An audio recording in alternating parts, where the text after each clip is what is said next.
Deep within the shadows of a chilling Montana night, the festive echoes of a grand celebration suddenly felt like a deceptive shroud covering a much darker reality. My name is Seraphina, a 32-year-old architect who believed returning home for a milestone birthday could finally mend the fractured pillars of our family. The vibrant music was still thumping through the mansion walls when my older sister suddenly gripped my wrist with a terrifying intensity that sent an immediate shiver down my spine. She dragged me toward the driveway with a frantic desperation I had never seen before, forcing me into the passenger seat of her SUV, while the central locking system engaged with a heavy metallic thud that signaled our isolation. "Don't look back, Seraphina, just grab your bag and act like you're taking a call." Beatrice hissed, her knuckles white against the steering wheel as she watched the rearview mirror. I followed her gaze to the second-floor balcony where our older brother Raymond stood motionless, while his silhouette framed by glowing party lights watched us with the cold eyes of a predator. "Is he watching us?" I whispered, my voice trembling as I reached for my phone, but Beatrice only leaned closer to murmur that we had to leave before the guards at the perimeter realized we weren't coming back inside. Her voice, usually the steady anchor of a veteran investigator, was vibrating with a primal fear that made my blood run cold as I realized our lives had just changed forever. "Call the police now," she commanded with a sharp urgency that left no room for questions, and as I dialed 911, the festive atmosphere behind us officially transformed into a funeral march.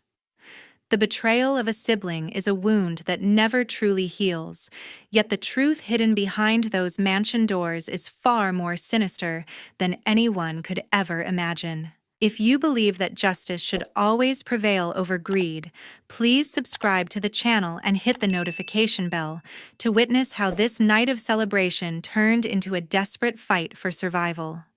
We want to hear your thoughts in the comments below, so tell us if you have ever felt a chilling intuition that someone you loved was leading you into a trap. Everything started to unravel a week before that frantic night when a courier arrived at my Chicago apartment carrying a heavy wooden box that felt strangely familiar. I pried open the lid to find our mother's vintage emerald necklace resting on a velvet cushion, a piece of jewelry she had vowed never to take off until her final day. Tucked beneath the silk lining was a handwritten card from my older brother Raymond, expressing a level of remorse that seemed entirely out of character for a man of his rigid pride. "Seraphina, it is time to put the past behind us and celebrate Mom's 70th birthday as a family," the note read in his perfect cold script. He wrote about the foolish financial disputes that had fractured our family years ago and begged me to return to the Miller Ranch for the milestone event.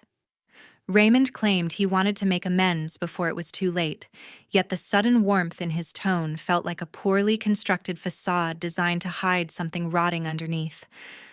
I couldn't shake the feeling of dread, so I immediately reached out to my best friend Lydia, who worked as a senior analyst at a major credit bureau. We met at a quiet cafe near the Loop, where she slid a tablet across the table with a grim expression that told me exactly what I needed to know before she even spoke. "Raymond is in deep, Seraphina, much deeper than you could have imagined," she whispered, while pointing at the staggering red numbers on the screen. Lydia explained that Raymond's real estate firm was hemorrhaging cash, and he had recently racked up millions in gambling debts at several high-stakes casinos in Las Vegas. "A man in this much debt doesn't host a lavish celebration out of the kindness of his heart," I remarked as I stared at the bankruptcy filings. Lydia warned me that desperate people often look to their family as a final resource to liquidate, and the Miller Ranch was the only asset left that could cover a hole of that magnitude.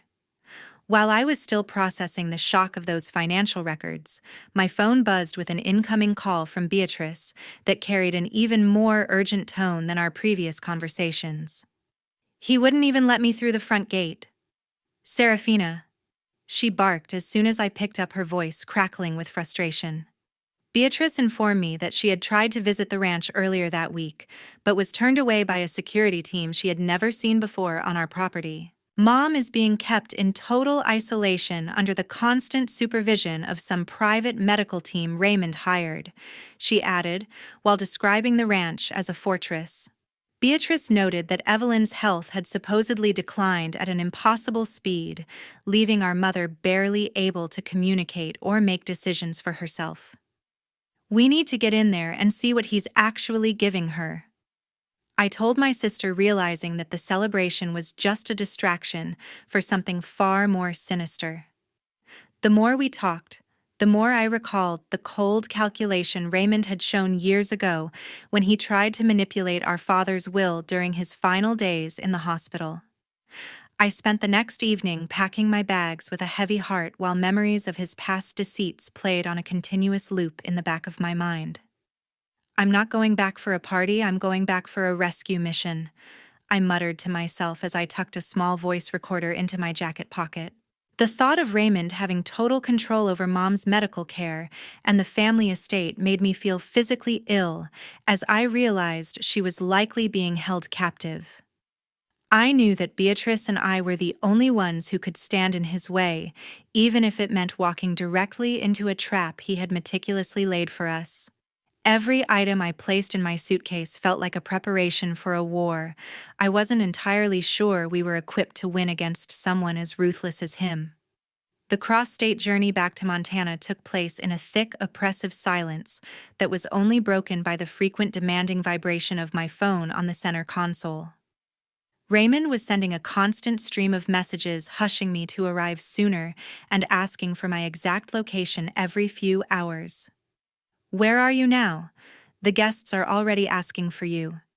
He texted his words, carrying the cold impatience of a man waiting for a final piece to fall into place. As the skyscrapers of Chicago gave way to the endless rolling plains of the West, the scenery felt less like home and more like an impending disaster.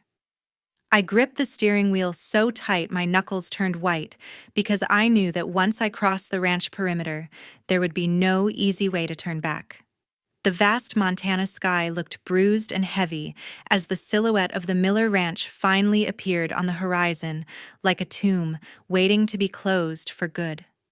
The clock struck 3 in the afternoon as the slanted golden sunlight of Montana stretched across the dry grass fields of the Bitterroot Valley. I stepped into the main hall and felt a cold wave of shock wash over me when I saw Mom sitting perfectly still in her favorite armchair. Her eyes were glazed and staring at nothing in particular, devoid of the vibrant spark that usually defined her spirited personality. I rushed toward her with my heart pounding, but Raymond immediately stepped into my path with a forced smile that didn't reach his eyes. "She's just resting, Seraphina. The excitement of the birthday has been a bit much for her lately," he said while blocking my attempt to embrace her. I looked past his shoulder and noticed a man standing in the corner of the room wearing a white lab coat that looked far too crisp for a working doctor. Raymond gestured toward him and introduced the stranger as our mother's private physician, Dr. Sterling, who had supposedly been managing her declining health for the past month. "Is she even aware that we are standing here, Raymond? Because she hasn't even blinked since I walked through the door," I demanded while trying to catch Mom's vacant gaze. Dr. Sterling stepped forward with a practiced, condescending tone and told me that her cognitive fluctuations were perfectly normal for someone in her fragile condition. "We are focusing on palliative comfort right now, so the technical details are quite complex for a layperson to understand," he stammered while adjusting his glasses with a trembling hand that betrayed his clinical facade. While I kept the doctor distracted with more questions about her blood pressure and neurological tests, Beatrice slipped upstairs to Mom's bedroom to investigate the source of her sudden decline. She spent several minutes silently observing the vanity table where she discovered several amber glass bottles that lacked any official pharmacy labels or dosage instructions. Beatrice leaned in closer and realized a pungent chemical odor was emanating from the open bottles, a scent that reminded her more of industrial sedatives than standard elderly care medication. Downstairs, I made another attempt to reach Mom, hoping that a familiar touch might break through the heavy fog clouding her mind. I reached out to take her hand, but Raymond once again intervened by grabbing my arm and steering me toward a group of men standing near the fireplace. "You need to meet these gentlemen, Seraphina. They are my primary real estate partners, and they've traveled a long way to be here," he insisted while ignoring my protests. I scanned the room and noticed at least 3 large men in dark suits stationed at every exit, their presence turning our family home into a high-security prison without bars. "Why does a birthday party require armed security at every hallway, Raymond? Unless you're afraid someone might actually try to leave," I snapped, while pulling my arm away from his grip. As an architect, I have spent years training my eyes to notice the smallest structural details and inconsistencies within a living space. I looked down at the polished hardwood floors and noticed several deep, fresh scratches that indicated heavy pieces of furniture had been dragged across the room recently. I remembered the antique mahogany desk and the massive safe that used to anchor our father's study, but both were now missing, replaced by a cheap decorative table. "Raymond, where is Dad's office furniture, because those marks on the oak planks look like they were made just yesterday?" I asked with a sharp tone that caused the room to go quiet. He laughed nervously and claimed he had sent the pieces out for restoration, but the way he avoided my gaze told me he was liquidating our family history right under Mom's nose. The atmosphere in the house felt suffocating as Dr. Sterling approached Mom with a small silver tray holding a single glass of a thick, milky liquid. "It's time for your afternoon supplement, Evelyn. This will help you stay calm for the dinner guests," he whispered while lifting the glass to her lips. Mom took a slow, mechanical sip, and I watched in horror as her already dim eyes seemed to sink even further into a state of total chemical submission. Raymond watched the process with a chilling satisfaction, his hand resting on the back of her chair like a hunter claiming a prize he had finally cornered. I turned to Beatrice as she descended the stairs and saw the same burning rage in her eyes, a silent agreement that we had to act before the sun went down over the mountains. Every second we spent in that hall felt like a calculated move in a game where Raymond held all the cards, but he had underestimated our ability to see through his elaborate theatrical production. The grandfather clock in the foyer chimed 6 times as the dinner party shifted into a higher gear of forced celebration and clinking crystal glasses. Raymond climbed the small wooden dais in the dining hall to deliver a grand speech about family legacy, which provided the perfect window of opportunity for Beatrice to vanish toward the library. I took my position in the main gallery, leaning against a marble pillar while keeping a sharp eye on the heavy oak doors that led to our brother's private sanctuary. Sterling approached me with a predatory grace, his eyes scanning my face for any sign of suspicion as he tried to engage me in a hollow conversation about the local Montana weather. "Your sister seems to have a restless spirit tonight. Seraphina, is she perhaps feeling overwhelmed by the size of this gathering?" he asked with a tone that felt more like an interrogation than a polite inquiry. I forced a polite laugh and told him that Beatrice had simply gone to find a specific vintage book our father used to read to us during the winter months. "She always was the sentimental one, whereas you seem much more focused on the structural integrity of things," Sterling remarked, while narrowing his eyes to study my reaction. I remained anchored by his side, forcing myself to weave a complex web of architectural anecdotes just to keep his attention away from the empty hallway where my sister was currently risking everything. Behind the locked doors of the library, Beatrice was moving with the silent precision of an investigator as she bypassed the simple latch on Raymond's primary mahogany desk. She spent several tense minutes scouring the hidden compartments until her fingers brushed against a thick stack of legal documents tucked behind a false drawer lining. Her heart began to race as she spread the papers across the blotter and saw multiple foreclosure notices from the National Bank alongside urgent demands from private predatory lenders.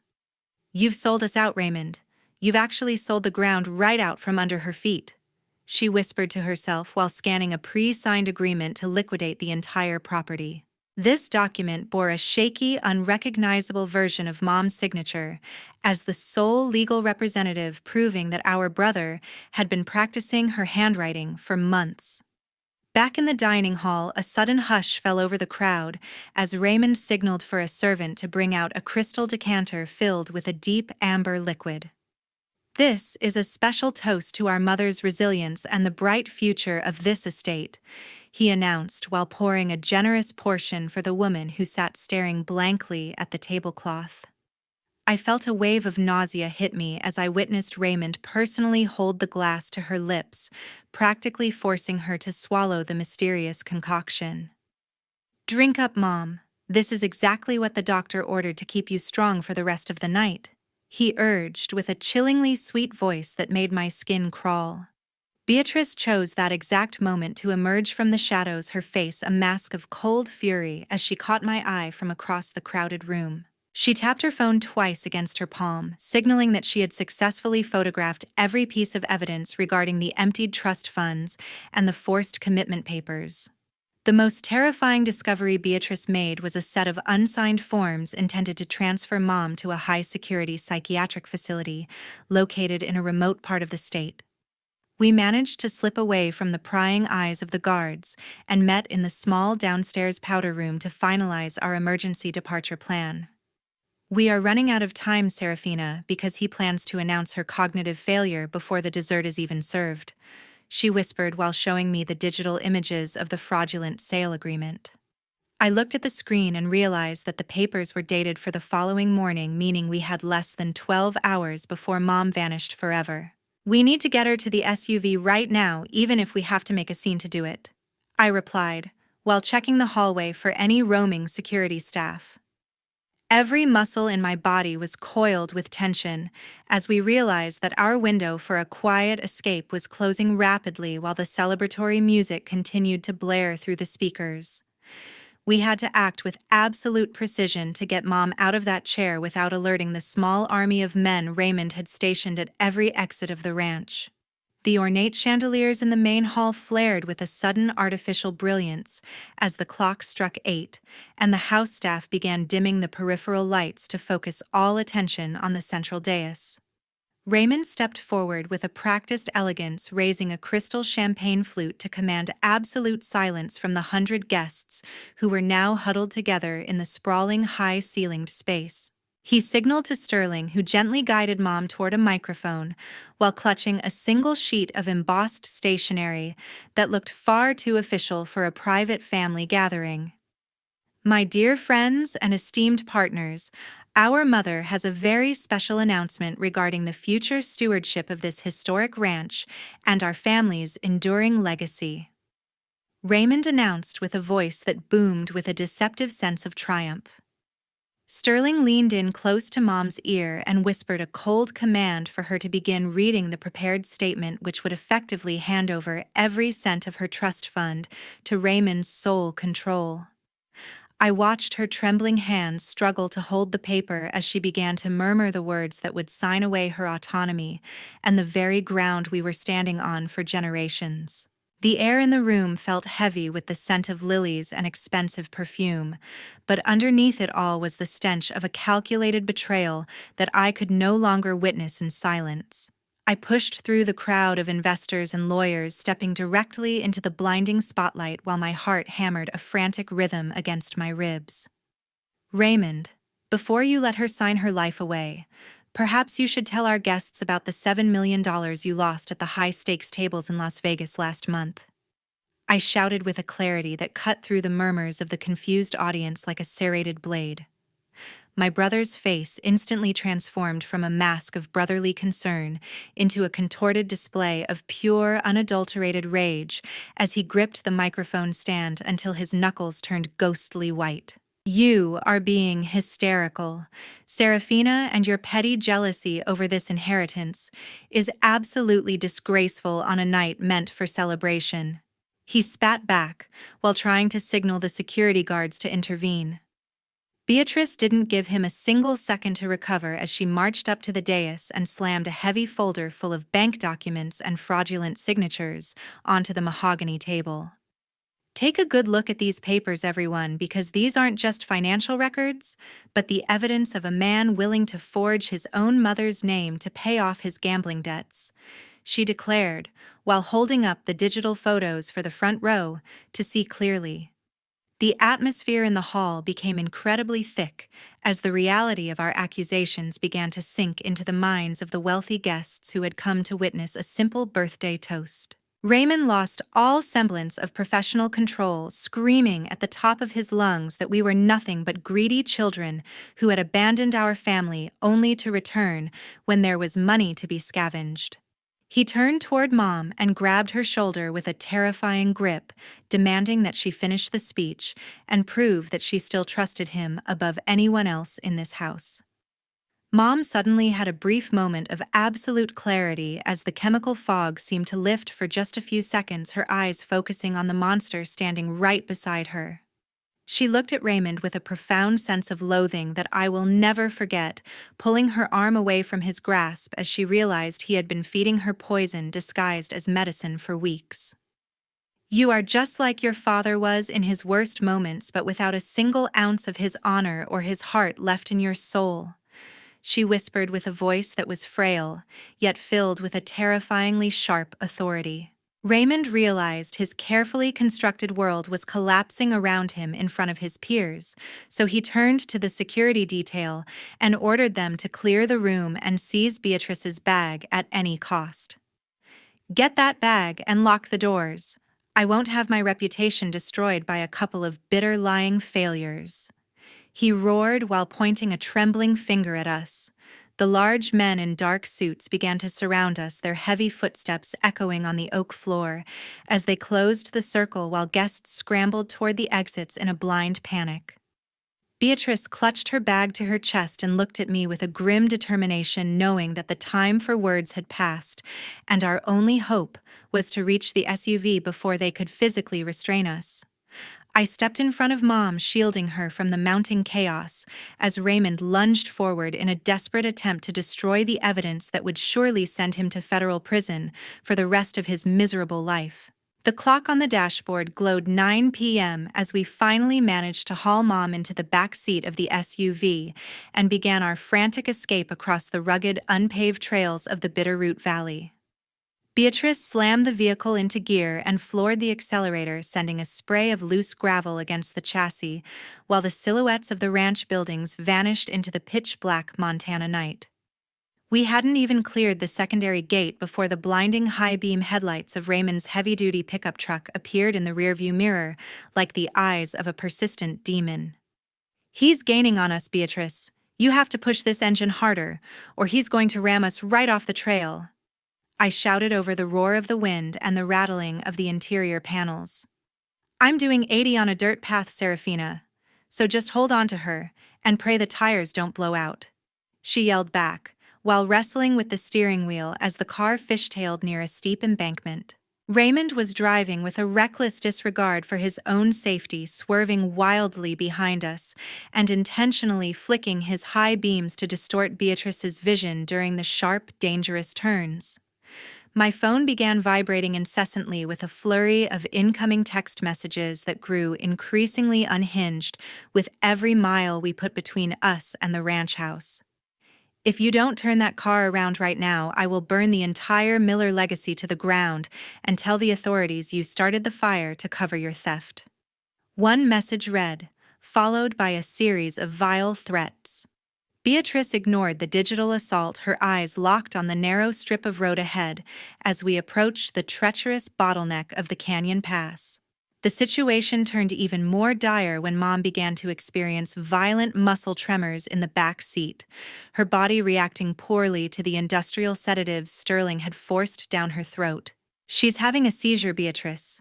We have to stop the car and get her stabilized before her heart gives out under the strain," I cried out while trying to cushion her head. "If I stop now, Raymond will take her back, and we will never see her alive again, so you have to keep her airway clear until we reach the highway," she replied with a grim resolve that made my blood run cold. Just as the pickup truck attempted to wedge its steel bumper against our rear quarter panel to send us spinning toward the cliffside, Beatrice executed a terrifyingly sharp J-turn through a narrow rock opening. "Hold on, I'm going to lose him in the gap!" she screamed as the metal of the SUV scraped against the canyon wall with a shower of orange sparks. The sudden maneuver forced Raymond to slam on his brakes to avoid a head-on collision with a boulder, giving us just enough of a lead to reach the higher elevations. I checked my phone once more and felt a surge of adrenaline when the signal bars finally jumped from a dead zone to a stable connection at the summit of the ridge. I immediately shared our live GPS coordinates with the local emergency dispatch and screamed for immediate assistance from the county sheriff's department. "We are being pursued by an armed and dangerous individual on the North Pass, and we have a medical emergency that requires an advanced life support ambulance right now," I told the dispatcher while the wind howled through the cracked window. Behind us, Raymond had recovered and was roaring back into view, his engine screaming as he prepared for one final desperate attempt to force us into a ditch. "He's coming again. He's not going to stop until he kills us all," I whispered while watching his headlights fill our cabin with a ghostly white glare. Just as his bumper was inches away from our tailgate, a faint flickering of blue and red lights appeared on the distant horizon like a beacon of hope. "The police are here. Beatrice, just keep the wheels on the road for 2 more minutes, and we might actually make it out of this nightmare," I encouraged while clutching Mom's cold, trembling hand. The sound of sirens began to drown out the roar of our engines, and I watched as the first 2 cruisers took up positions to block the road ahead, creating a wall of authority that even Raymond wouldn't dare to breach. As we drifted to a stop in front of the line of law enforcement, I realized that the festive birthday music had finally been replaced by the life-saving mechanical hum of an approaching medical helicopter. The dashboard clock struck 10 p.m. as a fleet of 6 county sheriff cruisers roared up the gravel driveway of the Miller Ranch, with their sirens screaming and lights flashing against the dark timber walls. Raymond stood frozen on the front porch with Sterling by his side, both of them caught in the blinding glare of the spotlights before they could even attempt to flee the scene. A team of deputies moved with professional speed to intercept the pair, forcing them to their knees while the smell of ozone and wet grass hung heavy in the cooling night air. One officer emerged from the master bathroom holding several discarded syringes that Sterling had frantically tried to flush down the toilet just moments before the front door was breached. "You better have a federal medical license for what is inside these vials, because the lab is going to find every trace of those illegal sedatives," the lead deputy remarked while sealing the evidence in a plastic bag. I led the paramedics through the foyer toward our mother's room, watching as they worked with focused intensity to stabilize her fluctuating vitals after the terrifying chase through the canyon. Beatrice stayed in the main hall to personally hand over the digital files and physical documents she had recovered from the library to the sheriff. Every forged signature and every illegal transfer of the trust fund is recorded right here, including the names of the predatory lenders Raymond was hiding from, she told the authorities with a voice that didn't waver for a single second. Raymond tried to launch into one final desperate performance of filial piety by claiming he was only trying to protect Mom from her own declining mental state. "You don't understand the burden of maintaining this estate alone while my sisters were off living their perfect lives in the city," he pleaded with the officers while looking toward the group of real estate partners who were still gathered in the dining room. To his horror, the very men he had brought there to witness his triumph began to step forward with their own testimonies regarding his fraudulent business proposals. He told us the property was already legally in his name and that his mother had personally requested the liquidation of all agricultural assets, one investor declared while handing his business card to a recording deputy. The theatrical facade that Raymond had built over the past year was crumbling in real time as the people he tried to manipulate turned into the primary witnesses for his prosecution. I watched from the hallway as the paramedics administered a targeted dose of a pharmaceutical antidote, and slowly the glassy fog in Mom's eyes began to evaporate. "Where is he, Seraphina? Where is the man who turned my own home into a prison? She whispered as she gripped my hand with a sudden surprising strength. Evelyn sat up with a painful gasp for air, her gaze sweeping across the room until it landed on her oldest son, who was now being read his Miranda rights in the mud. She raised a trembling finger and pointed directly at Raymond's face, with an expression of pure, heartbreaking disgust that silenced everyone in the immediate vicinity. I trusted you with our father's legacy, and you chose to treat me like a disposable asset just to feed your pathetic gambling addiction, she declared, with a voice that was frail, yet filled with a terrifyingly sharp authority.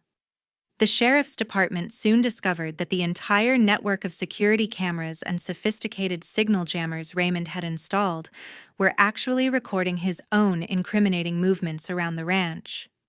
It's a bit ironic that the very equipment you bought to hide your crimes has become the primary evidence for elder abuse and corporate fraud, I remarked, as I watched the technicians begin to download the server logs. The sight of Raymond being handcuffed and pushed into the back of a police cruiser was a moment of profound agony that felt like the final death of our family's innocence. Beatrice and I stood shoulder to shoulder on the porch, watching the red and blue lights fade into the distance while the helicopter from the medical center prepared to take Mom for a full neurological evaluation.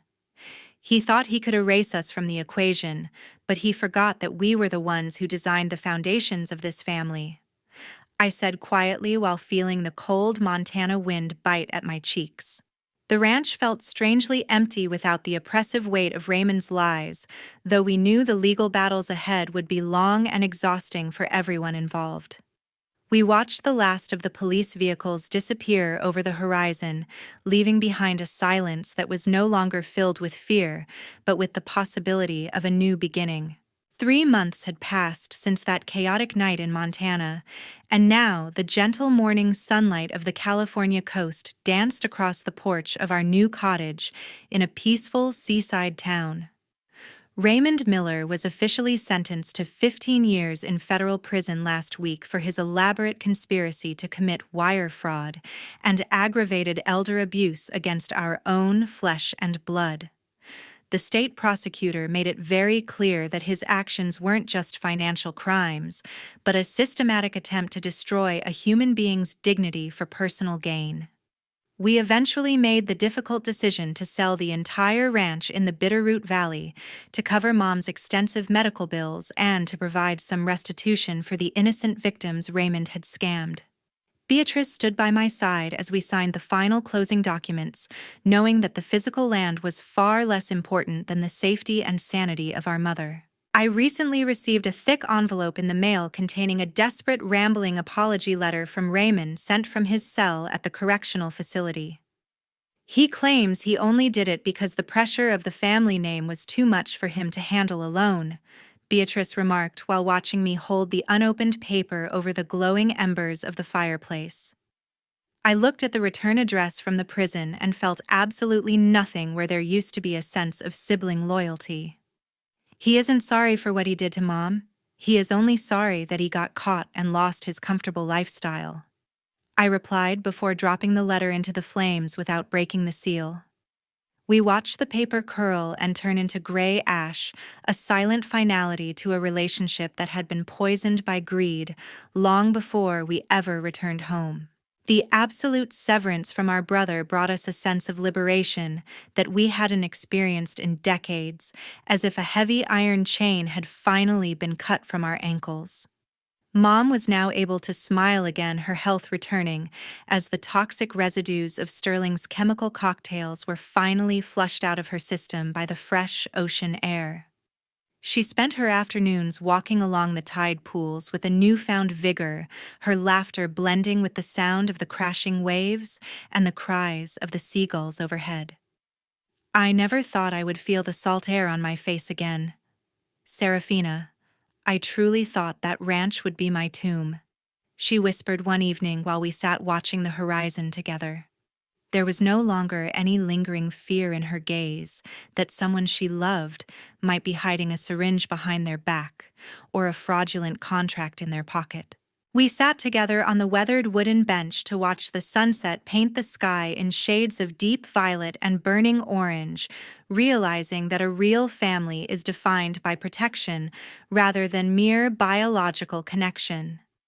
The tragedy of the Miller legacy had taught us that blood might make you related, but only genuine loyalty and selfless care make you a family in the eyes of the law and the heart. As we conclude this dramatic journey together, there are several vital lessons that I hope every one of you will carry forward in your own lives. The first and perhaps most important lesson is to remain hyper-vigilant and sharp when you notice sudden radical shifts in a family member's behavior, especially when massive financial interests are at stake. Greed has a unique way of warping the human mind, turning even the most trusted siblings into calculated predators who view their own parents as nothing more than obstacles to a bank account. You must also find the immense courage required to confront and expose the crimes of your own kin, because silence in the face of elder abuse is the same as being an accomplice to the act. Protecting the vulnerable and demanding actual justice is far more honorable than protecting a family reputation that has already been rotted from within by lies. Family is not always the safest harbor if greed has taken root in someone's heart, making the establishment of firm legal boundaries and professional oversight an absolute necessity for anyone with significant assets. Thank you all so much for listening and staying with me until the final moments of this intense and revealing story of betrayal and redemption. Your incredible support is the primary motivation that keeps me sharing these dark corners of modern family life to help others avoid the same traps we fell into. Please don't forget to share your own honest perspectives in the comments below about whether you think Seraphina should ever find a way to forgive Raymond for what he did. Make sure to hit that subscribe button right now so you never miss out on the next gripping story where we uncover the truth behind the masks people wear every day in this complicated world.